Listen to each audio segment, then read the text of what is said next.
Hello, welcome to Web of Stories. My name is Melinda and I am here to wrap up my Big Book Summer. So Big Book Summer is an event that's been going on for 13 years now, and it is hosted by my friend Sue Jackson. And this year Sue Jackson asked me to co-host it with her, and I was very honored, and I'm always excited about this. I do kind of through the year. Sometimes if I see a big book, I'm like, I'm gonna save that for summer. Yeah, so let's see how I did. Just for comparison, I went back into my Big Book Summer notebook, and in 2024, I read 7 big books. 2025, I read 13, so almost twice as many. And I had some really, really good books here. So I am going to run through them. One thing I forgot to do, though, is to count my total number of pages, but that's okay. We're just going to go by the number of books. The first book I finished that qualified for Big Book Summer was Patriot, a memoir by Alexei Navalny. Picture up here because I listened to this on audio. If you don't know who Alexei Navalny was, he was an outspoken dissident in Russia against Putin. And he was killed by Putin. He was sent to a gulag and then killed. This memoir is very interesting. He started writing it after he had nearly been killed by Putin by poisoning. And so we get this whole, I think he finished it after he'd been sent to a gulag on some completely ridiculous charge that he was innocent of. And so that's the first half of the book. And it's so weird to listen to that because you know what happened to him. You know what I mean? It's also very inspiring because reality. And that was just, and he is actually a very funny person. And I do recommend the audio of this because it's narrated by the guy whose name I can't remember, but he was, yeah, I'll put the name down here. But this audiobook is a performance. Excellent audiobook. But yeah, the first half of this book is the memoir he wrote himself. You know, starting from when he was almost killed until he's sent to the gulag. The second part of the book are a collection of texts and social media Instagram posts that he wrote while he was in the gulag. So after the memoir ended until he died. I did find it interesting that you could post to Instagram while you're in a Russian gulag, but whatever, I'm willing to go with it. And you can really see the effect this has on him and what they put him through. And again, excellent. You would think that would be a weird audio, but it is actually really, really good. So I do highly recommend Patriot by Alexei Navalny. The next book I read was a 5-star book. It was also one of my classic catch-ups for the year.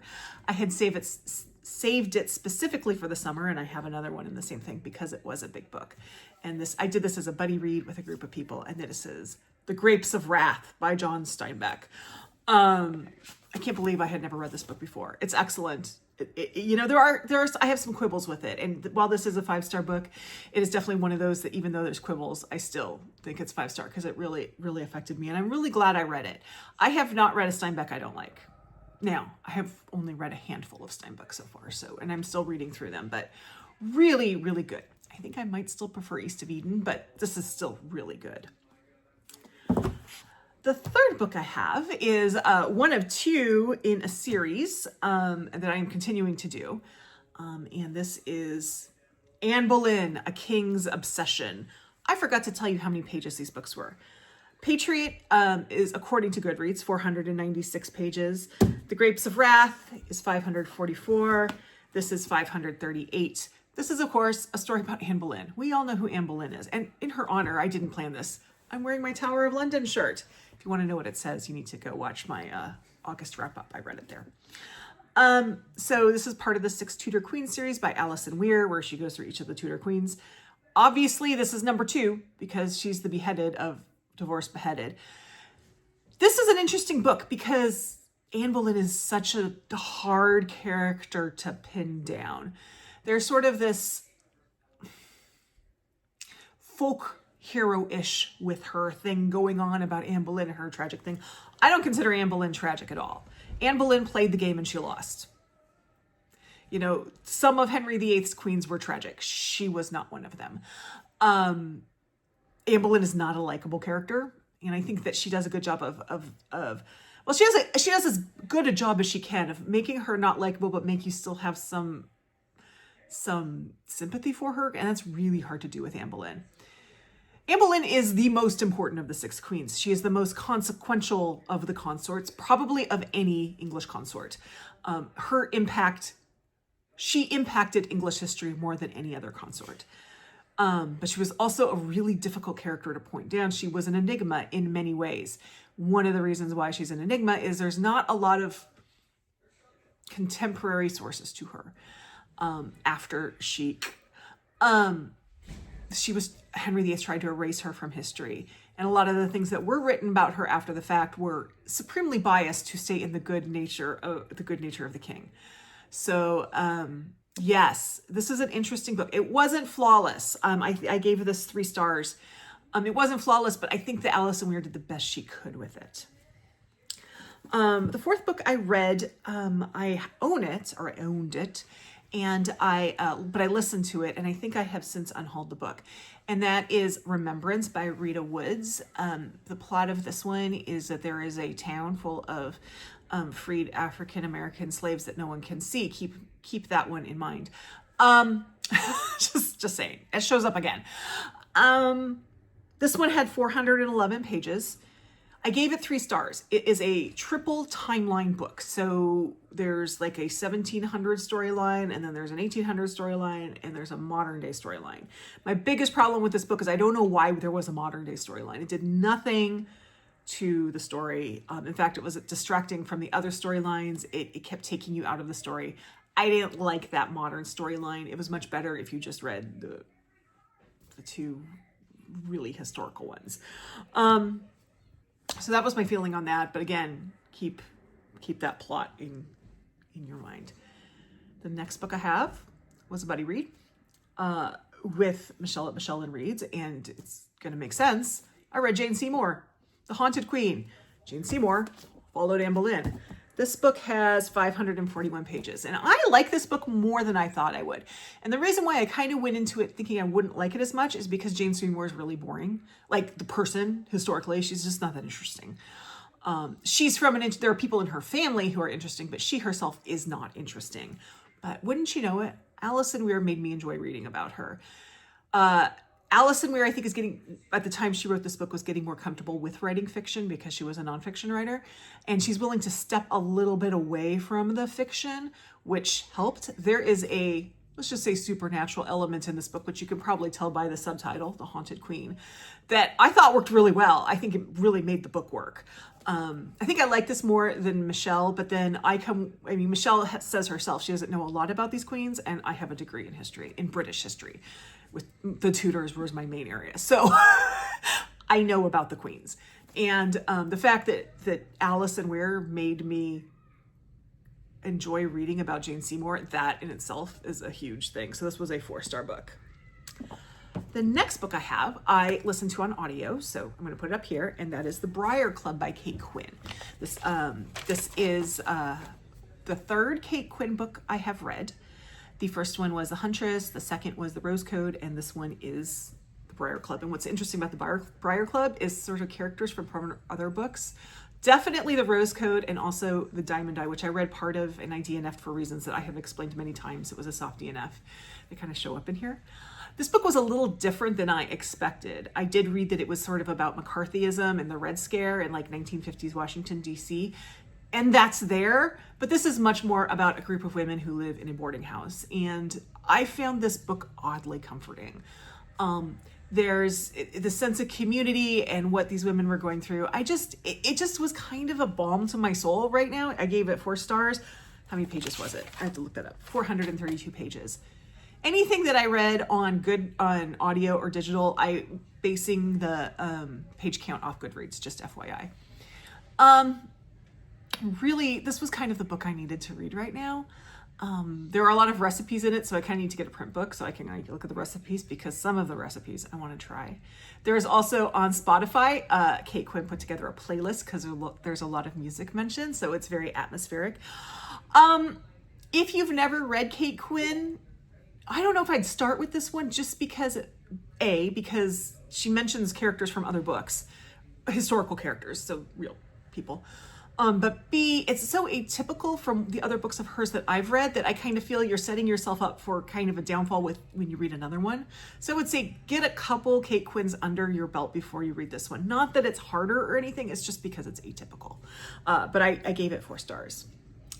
And then book number 7 is my first 5-star of the bunch. And speaking of Sue Jackson, I have her to credit for this because she is I credit her at least as one of the recommenders for this book, because she's been on my case for like 2 freaking years to read this book. And I keep telling her, I'm going to read it. And she's like, you need to read it. You need to read it. So I read it. Demon Copperhead. I did not actually read this copy. I listened to the audio, which was great. Sue actually told me herself the audio was great, which is why I did it. This is the British paperback copy. This is not a movie tie-in. There is going to be I think a miniseries adaptation of it. But this, of course, is Barbara Kingsolver's Pulitzer Prize winning retelling of Dickens' David Copperfield, set in the 90s, early 2000s in Appalachian, Virginia. It's among the opioid crisis. It's really hard to read at times. There's some really, really dark things, but the voice in this book is so strong, and you just fall in love with Damon or Demon, and really loved this. And so yeah, Demon Copperhead. Thank you, Sue. I will be thanking you again as this video goes on. So that was 5 stars. And this particular copy is 546 pages. And then I have my Jane Austen July book, which I buddy read with Bookish Best Friend, because we are working on rehabilitating my relationship with Jane Austen. And this did nothing to rehabilitate my relationship with Jane Austen. This book didn't work for me. Persuasion did, which I read last year. This one didn't. And it's Mansfield Park. I went off on it on my wrap up. I know people like this book, and I see why people like this book. I just couldn't get past the whininess and the fact that I didn't like any character. This copy is 434 pages. And I'm not going to say more about it because I will just go off on this book again. I'm not giving up on Jane Austen. Next July, we're going to be reading Northanger Abbey because we're doing it in the order least of what I remember, sort of, because I say sort of because if we actually were doing it, I would have started with this one and not Persuasion, but anyway, to most. So next year will be Northanger Abbey. Okay, the next one I did on audio with my family. It's also a reread, but that's okay. It's still a big book. This particular copy is 475 pages, and it is Project Hail Mary by Andy Weir. I gave my kids a choice of which audiobook to start with on our road trip, and they chose this. Both my husband and I had read it. I had listened to the audiobook before. My husband read this copy. This is his copy. It's the copy I gave him, but he doesn't want it after he read it, so it's on my shelf. Just loved this. It's just fun. Really, really love this book. Highly recommend the audio, except the audio is only available on Audible. Sorry, it's an Audible exclusive. If you want to see the movie and have not read the book, do not watch the trailer because there's spoilers in it. And I hate it when they do that. Like the best thing in the book, like the best thing to kind of discover in the book, they tell you in this, whatever. Anyway, but it was still 5 stars. Great audiobook. So this next one, all I'm going to do is tell you the title and how many pages it is, because it is a booktube prize book, and I can't tell you anything more than that. If you want to know what I thought about it, tune in early October. But this is The Siege, a 6-day crisis, and the daring special forces operation that shocked the world by Ben Macintyre. It's 400 pages. According to Goodreads, I listened to it. So that's all I'm going to say about that one, but I'm counting it, even though I can't talk about it. And then book number 11 is another buddy read and my other classics catch up, and that is North and South by Elizabeth Gaskell. I buddy read this with Christina. She's a commenter, and we've done buddy reads in the past. I enjoy buddy reading with her. I really enjoyed this book. I thought I had read Elizabeth Gaskell before. I have not, unless I read a short story.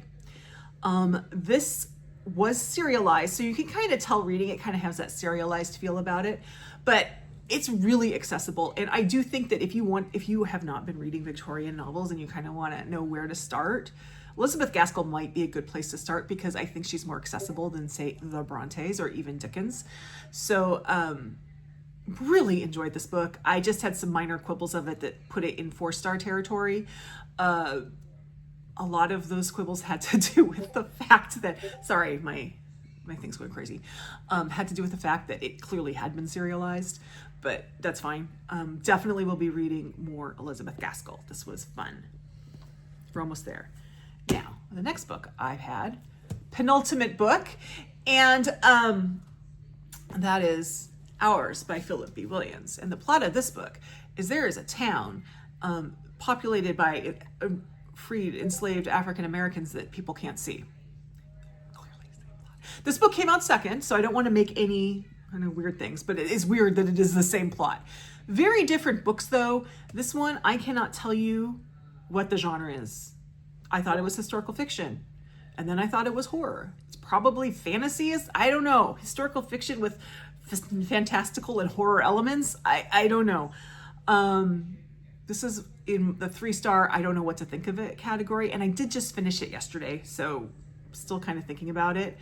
Yeah, but it's kind of up in the air. Yeah, it was definitely a challenging book at times, but there were things that were really good about it. So, you know, there you go.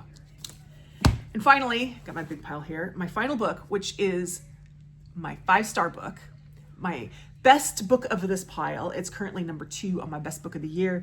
And it's the longest of my big books, although it really didn't feel like the longest because I read it at the same time as Ours, and Ours felt a lot longer. That is, and also, thank you, Sue Jackson. Lonesome Dove. I know so many people have read Lonesome Dove and love Lonesome Dove, and I just hadn't, but then Bookish Best Friend said, hey, do you want to read Lonesome Dove? And I said, okay. So we did. And we both really enjoyed it. I don't know where she fell on her ratings. I should probably go check, but this was 5-star for me. Loved it. I loved the characters. I cried. I laughed. Started the miniseries as soon as I finished this. I am looking forward to reading the other 3 books in the set. I can't believe I hadn't read it before. It is a fantastic book. When people tell you it's a fantastic book, believe them. And Sue Jackson, again, was on my case to read it. So thank you, Sue. I read this. I did not listen to it. I actually did read this one. So there you go. That is Big Book Summer 2025. I am currently doing this little project now where I'm going through all 877 of my own books and tagging which ones are shorties and which ones are big books. So next year I will have a really good, what can I read out of my own shelf sort of thing going on. I love Big Book Summer. I think it's such a great event. I also love the fact that it's followed by Shorty September. So keep in mind for next year, Memorial Day next year is the first day. I don't know what day that is. You're asking me to look at way in advance on a calendar. I don't know what day it is. But that is the beginning of Big Book Summer next year, 2026. So put it in your calendars if you want, or at least keep it in your mind that that's when it starts, and start planning your big books for next summer because it is a great event. And thank you, Sue, for hosting it for 13 years and inviting me to be a co-host this year. I really enjoyed it. And thank you all for hanging out with me. Like, subscribe, join my Discord, and I'll see you in the next video. Oh, and if you want to leave an emoji, because people like to do that, leave me some books, because it was a big book summer. Okay. Talk to y'all later. Bye-bye.